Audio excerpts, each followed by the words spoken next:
लो, सब कोई सुनवाई नहीं है यहाँ पर।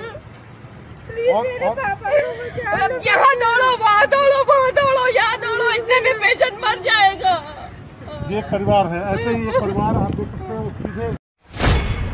केंद्र ने दी मंजूरी, फिर कहां रुका दिल्ली का ऑक्सीजन। पूरी दुनिया में सबसे तेजी से कोरोना भारत में बढ़ रहा है और आज देश में सबसे बड़ी चुनौती है ऑक्सीजन। ऑक्सीजन की चुनौती से देश की राजधानी भी अछूती नहीं है और यह लाजमी भी है। ऐसे में जब पूरे देश में ऑक्सीजन की कमी आ रही है, दिल्ली जो कि देश की राजधानी है, जहां सिर्फ दिल्ली नहीं देश भर के लोग इलाज करा रहे हैं, उस ऑक्सीजन की डिमांड बढ़ना भी स्वाभाविक है।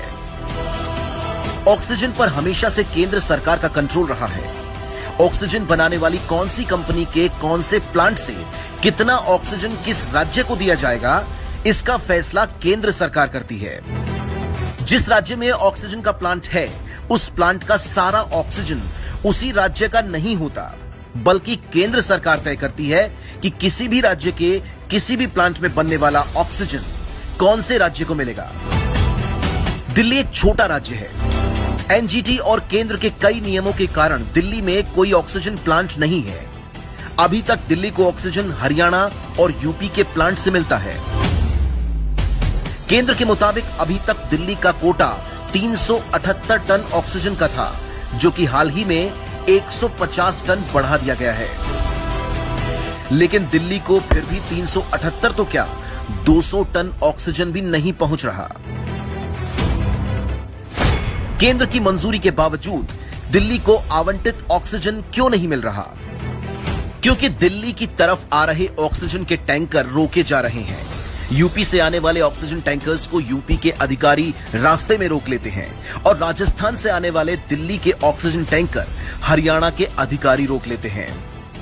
ये तो गुंडागर्दी है।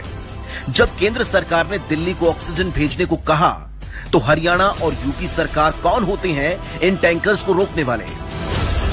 दिल्ली की केजरीवाल सरकार लगातार दिल्ली में बेड बढ़ा रही है। इन बेड्स पर सिर्फ दिल्ली वालों का नहीं, आसपास के राज्यों के मरीजों का भी इलाज हो रहा है। लेकिन इन बेड्स के साथ ऑक्सीजन नहीं होगा तो इन लोगों की जान बचाना मुश्किल हो जाएगा। ये सिर्फ दिल्ली ही नहीं, देश भर की जनता की जान जोखिम में डालने वाली बात है। दिल्ली सरकार हाईकोर्ट का भी दरवाजा खटखटा चुकी है। हाईकोर्ट ने भी ऑक्सीजन कंपनी को दिल्ली का ऑक्सीजन पहुंचाने के आदेश दिए हैं, लेकिन वो कंपनियां भी कोर्ट में कह रही हैं कि यूपी और हरियाणा सरकार हमारे टैंकर दिल्ली नहीं पहुंचने दे रहे। हाल ही में कोरोना से जूझ रहे अस्पताल में ऑक्सीजन सपोर्ट पर इलाज करा रहे विधायक सौरभ भारद्वाज ने भी वीडियो ट्वीट कर अपील जारी की और कहा कि वो जिस अस्पताल में भर्ती हैं, वहां भी सिर्फ 3 घंटे का ऑक्सीजन अवेलेबल है। यहाँ की ऑक्सीजन भी 3 घंटे की बची है। अगर ऑक्सीजन नहीं पहुंचा तो लोग ऐसे तड़प तड़प कर मरेंगे जैसे मानो किसी मछली को पानी से निकाल दिया गया हो। सौरभ भारद्वाज ने हरियाणा सरकार, यूपी सरकार और केंद्र सरकार से अपील की कि कम से कम दिल्ली के हक का ऑक्सीजन दिल्ली तक पहुंचने दीजिए।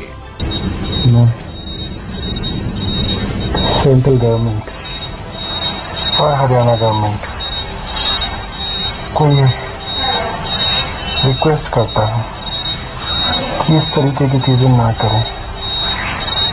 बहुत सारे लोग इस ऑक्सीजन पे डिपेंडेंट हैं।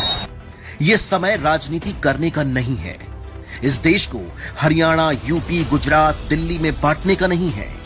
ये समय एक होकर भारतीय की तरह सोचने का है। इस समय इस तरह की राजनीति की नहीं, बल्कि साथ मिलकर कोरोना से लड़ने की जरूरत है। मुख्यमंत्री अरविंद केजरीवाल ने भी साथ मिलकर काम करने पर जोर दिया है। दिल्ली के उप मुख्यमंत्री मनीष सिसोदिया ने भी केंद्र से अपील की है कि चाहे पैरामिलिट्री फोर्स लगानी पड़े, लेकिन दिल्ली को उसका ऑक्सीजन पहुंचाया जाए।